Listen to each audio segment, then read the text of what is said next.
This feels like an illusion, yet at the same time, so real.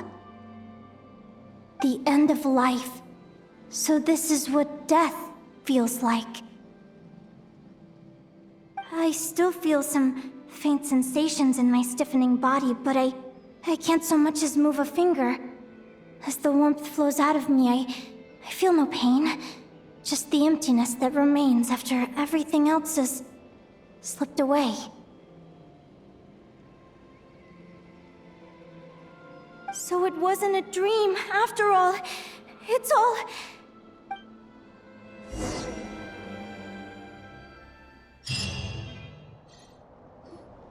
Oh, Linnea! You're awake! Oh, you were out for a long time. You must be starving. Do you want something to eat?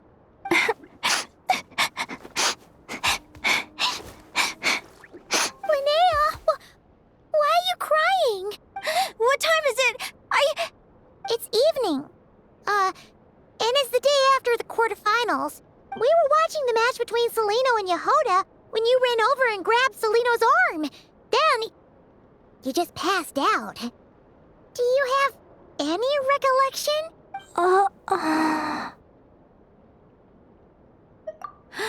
So many things came flooding into my head, one after another. The end of the competition, things from my future. Even the very end of my life, when I finally had to bid farewell to the world. Some moments were joyful, others painful. All of it felt so real. I don't know how to describe it, but it was terrifying.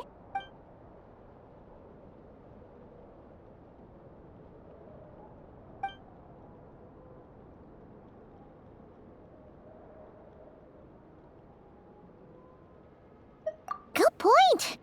You passed out right after grabbing her. Plus, she said a load of cryptic-sounding stuff. She has to know something about what's going on. Still, is it really a good idea to go looking for her? What if the same thing happens again? Do you remember when we were at Speranza and I told you guys about my childhood?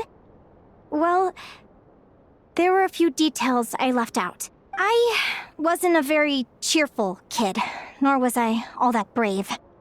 Before I told my human parents about being a fae, I spent so many sleepless nights tossing and turning. I knew what might happen once I told them. I desperately hoped they'd say, "Linnea, even if you aren't our child, we still love you." But I knew that was impossible. Their own human child was out there somewhere, as were my fae parents. Our family was a lie. And all lies unravel with time. So, even though I was terrified, and even though I knew I might end up an unwanted child, I eventually mustered the courage to tell them. I did what I thought was right. I knew things might not turn out how I hoped, but I wasn't going back on my decision. The same applies this time. I have to see Celino. Oh, Linnea. I'm now realizing that I have no idea where she is. Oh, don't tell me I have to wait until the next round of the competition. Huh? Aguara, do you know where Celino is? Do you remember Celino's scent? That's amazing! You're the best, Aggie! All right, I think I'm about ready to do this. No use delaying it any longer. Let's go!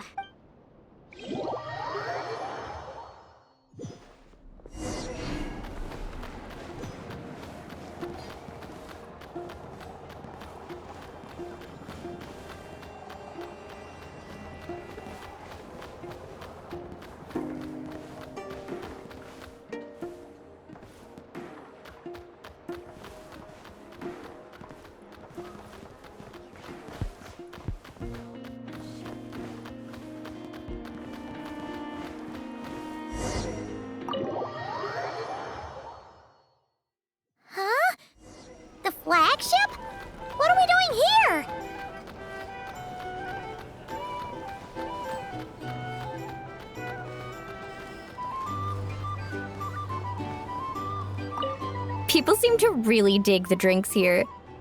I wonder if I should take some back for Granny Seat Lolly.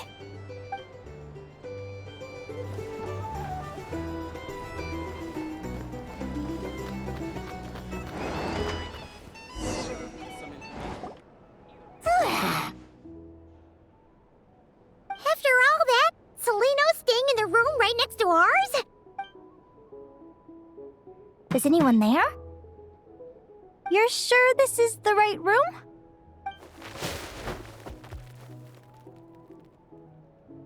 Seleno, I know you're in there. Please, I need to talk to you. Seleno! I'm not here. R2? Am not. Quit bothering me. Not a chance! If you don't open the door, I'll be waiting right here outside until you change your mind. I have so many questions to ask you. Can you at least answer this one? Who are you to me? Are you my sister? Open the door! All right. Stop yelling. Come in.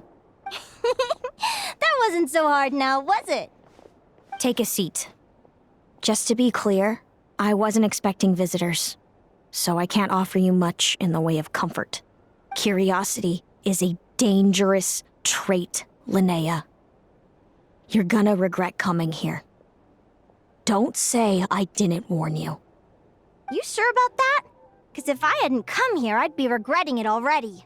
Will you please answer me now? Why do we have the same wings on our heads? Why did I pass out when I touched you? And why did I see all those... Visions of your future? So, it wasn't a dream after all. Of course not. Linnea, you're an avid student of the natural world. Surely you're aware of the 6 most common types of fae? The Vila, Domovoy, Leshy, Volkodlok, Snegovic, and Jack Frosts. Right. Well, there are many less common varieties, too. The legendary Lantern Fae, the Sirens with their lilting songs, and us, the Augury Birds.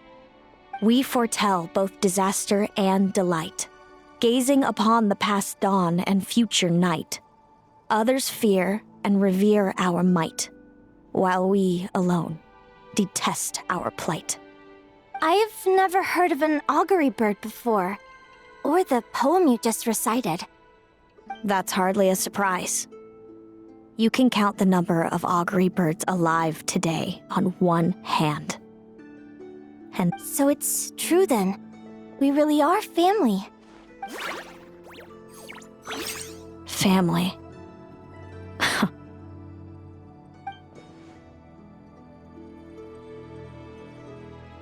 Augury birds are born with a peculiar ability. We can see crossroads in the flow of fate, immutable future events that all paths will lead to. Are you talking about prophecies? Doesn't surprise me. Humanity has many ways of observing fate. The stars, the ley lines. Our abilities are feeble in comparison. We can only see our own fates. If a friend wants to know their future, or someone is concerned about the destiny of the world, we're powerless to help. But the way it feels to witness your own fate, I trust you understand by now, Linnea. It certainly wasn't fun. Those prophecies brought a flood of emotions with them, from excitement to frustration to bitterness. By the end, all I was left with was a kind of numb emptiness. I had a goal in life, and before I even had the chance to start fighting for it, I saw how it would end. It's like someone spoiled the ending of a story I was really enjoying. Wait till you've tried to defy fate and found how powerless you are to change it. That's when the real suffering begins. Everything is transpiring as I foresaw, yet I am powerless to change it. Fate is an immutable force. I can but lament as the inevitable unfolds.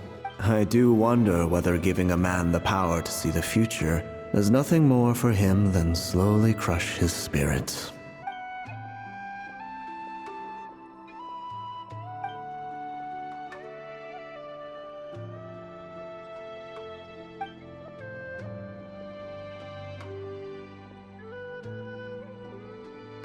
When you know every joy and every sorrow you'll ever experience, and there's nothing you can do to change it.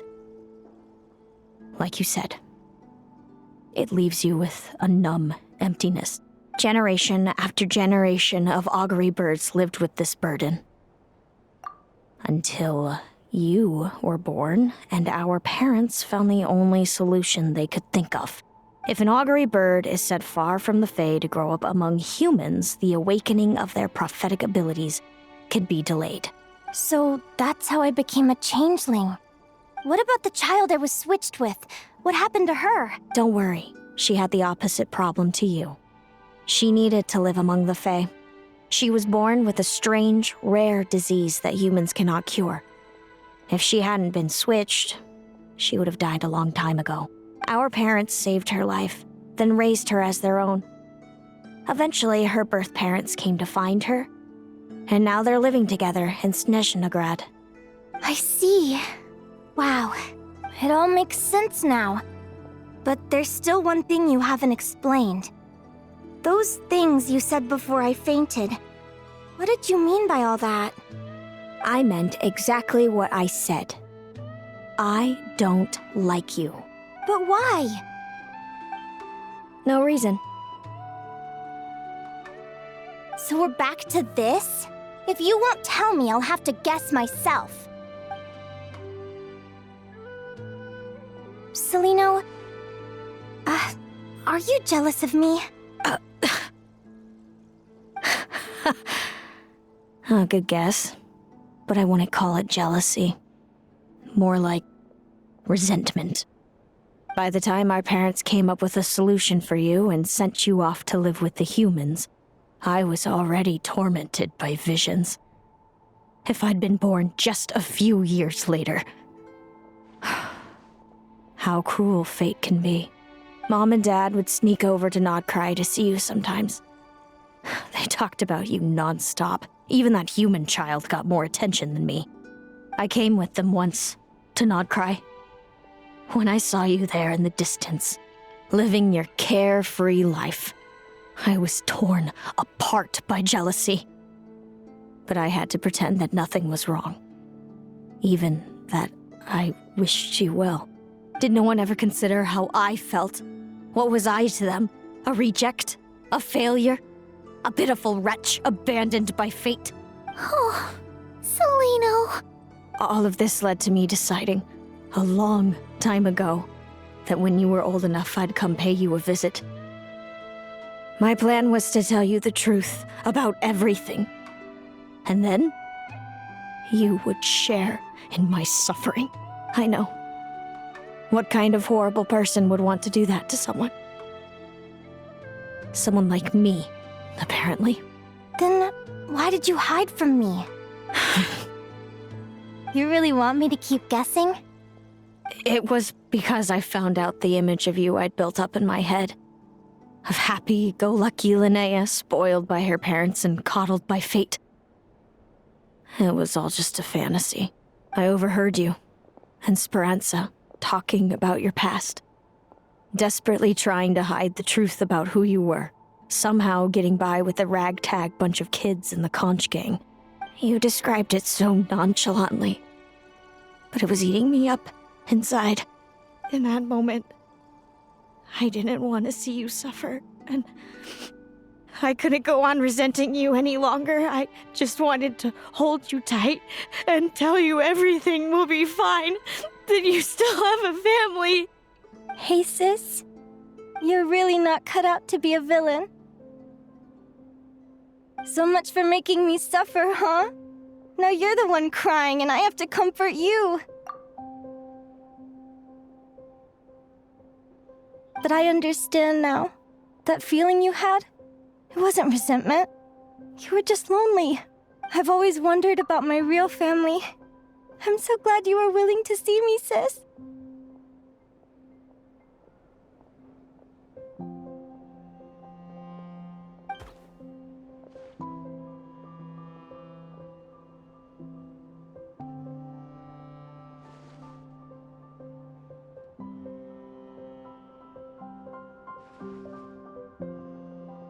Thank you. All of you. This is not how I expected this to go. Don't mention it. Paimon thinks it's always best to get everything off your chest. That way, everyone can go back to being happy. You're right, Paimon. I haven't been this happy in a long time. Hey, Celino. I was wondering, how did you end up with a Radiant Bladehorn as your partner? All the ones I've seen in the wild have been hyper-aggressive. They certainly wouldn't let me get close enough to touch them. We met that time when Mom and Dad brought me to see you in Nodcry. Hemus was still a baby then. He must have gotten separated from his parents. I ended up looking after him for a while. I suppose our friendship was preordained. Just like my upcoming victory in this competition. An immutable crossroads in the flow of fate. Immutable? You're welcome to try to fight it, if you want.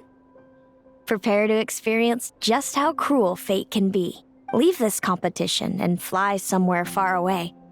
I promise you, something will happen to force you right back here. Or if you prefer, you could go all out and try to beat me. But I have both luck and superior strength on my side. It's a goal few will never overcome. The prophecies we see are the meeting points of every possible path. There are many possible roads into the future. But they all lead to the same destination in the end. Now that I know the pain of seeing my own fate for myself, I have to ask, how have you kept it going all these years? I learned to submit to fate.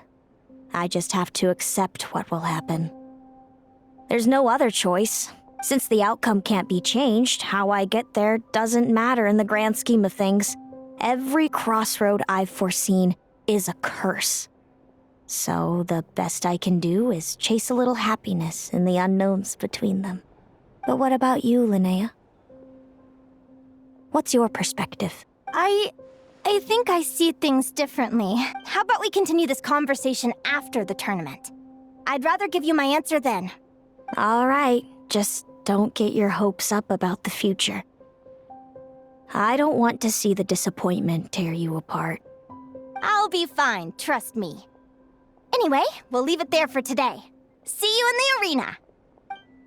It's getting pretty late. We should all get some sleep. You're staying at the flagship too, right? No need to see me out. I'll be fine. Oh, and thanks so much for keeping me company today. Good night.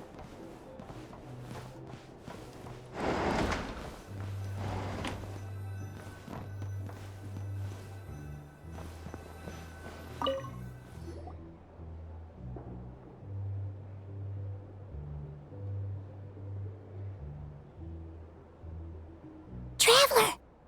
Are you awake? Oh, neither can Paimon. Linnea and Celino aren't the only ones with a big day tomorrow. You've got your semi-final match, too. We have no idea who your opponent could be, and Paimon's a little nervous. Since we're both struggling to sleep, do you want to head out for a stroll? We could go grab something yummy, then take a guara to check out the arena. Might be a good chance for our little warrior to get familiar with the lay of the land.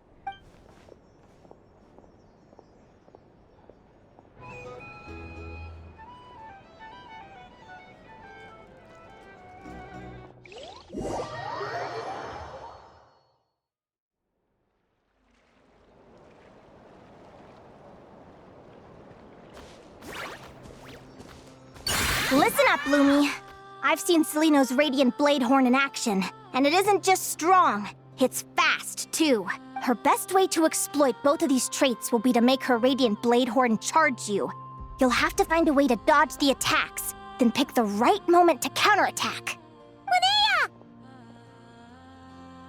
Sure am. What are you guys doing here? Lumi and I were just going over our strategy for tomorrow. Since you're here too, how about letting Aguara join Lumi in some friendly sparring? Yahoo!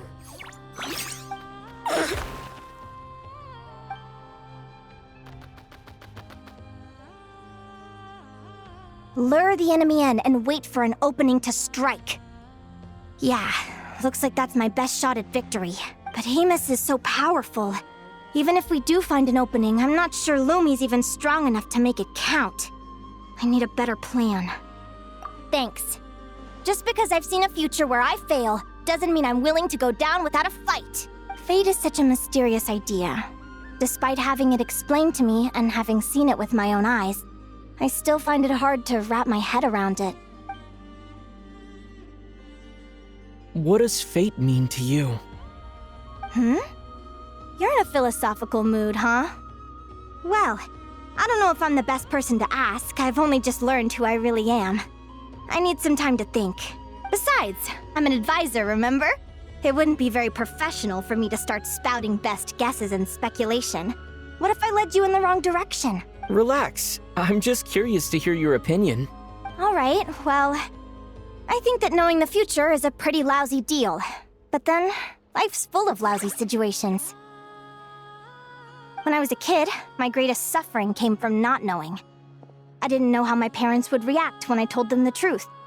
I didn't know where to go when they left. Back then, I actually wanted to know the future. I dreamed of a day that fate would send me a sign. I just wanted some clear guidance on what I should do. Something to give me the courage to go on. But fate didn't show me anything.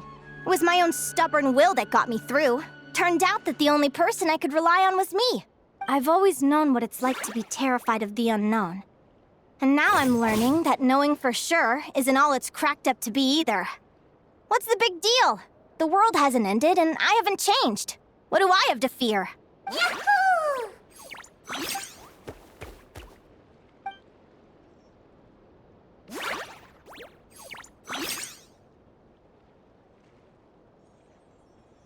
Training session over! Feels like these two are really forming a close bond. All right, I think we're as prepared as we can be. Time to get some shut-eye. Tomorrow, we're gonna face our